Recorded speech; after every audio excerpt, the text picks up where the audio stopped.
Hi, this is author-philosopher Ronald E. Springer of EthicsUnderground.com here to continue the reading of Moral Armor. Chapter 8, Part 18.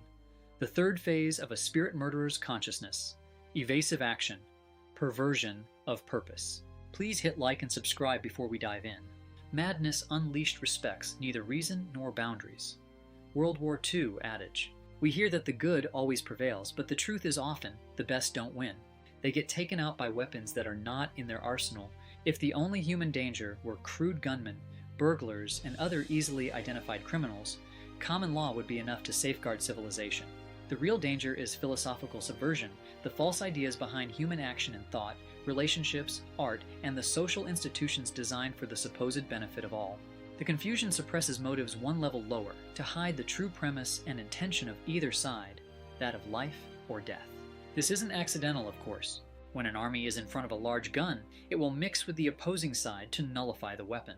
This is what the spirit murderers have done with their default. If they can keep it from being seen, they can keep it from being annihilated.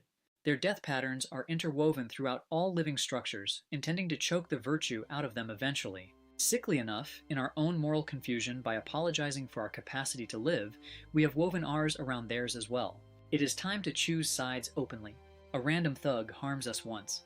Moral subversion harms us all day long, every day of our lives. These enemies cause the inadvertent worship of evil and a profound hesitation to do what is truly right, especially in regard to independent judgment.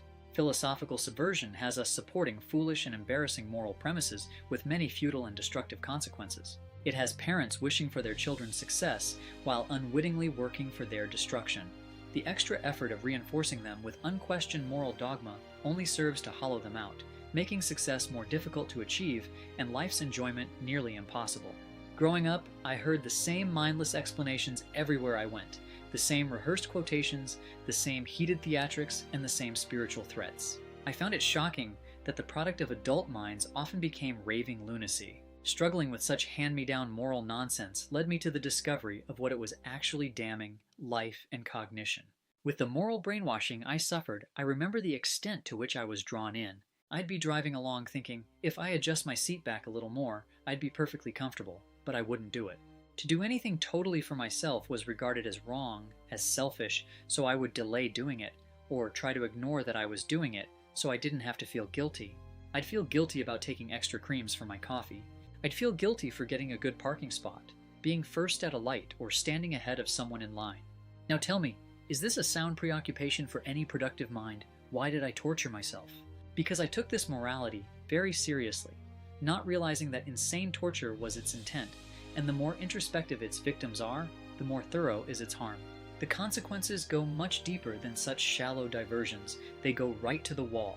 I see it all the time. People pandering to senseless expectations such as selflessness or sacrifice, trying not to be hit by the opposing accusation of selfishness, accepting its liabilities without question, and submitting to its penalties rather than thinking their way to freedom by invalidating these false premises. I see irreparable damage done to lives spent masking the neurotic insufficiencies of spouse or family, while their own priceless desires are surrendered to the void. Even the presidents of vast companies, exercising the height of intellectual complexity, have put no effort into an independent understanding of morality and what it does to them.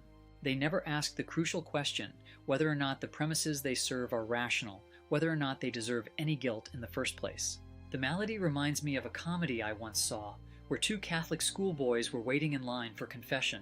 Divulging their sins, one remarks something to the effect that he masturbated 85 times and told 3 lies. The other boy, being more savvy, helps mask his disturbing problem by changing his confession to masturbating twice and telling 4 lies. Like a crack in the sidewalk, false premises always breed loopholes, a means to cheat the system in order for life to continue. But most are not so inventive. For those without integrity, morality becomes a hustle.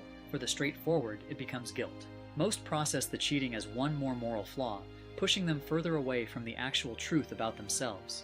The tragedy of individuals trapped under unnecessary stress is rampant, while issues paramount to their self-esteem go hidden and unaddressed. It has put man in the position not to maximize his moral actions, but to lessen the effect of false moral penalties on his life. They have us looping, using our ingenuity to evade a senseless guilt, instead of using it properly to follow our dreams. We're all stuck in the process of mitigation.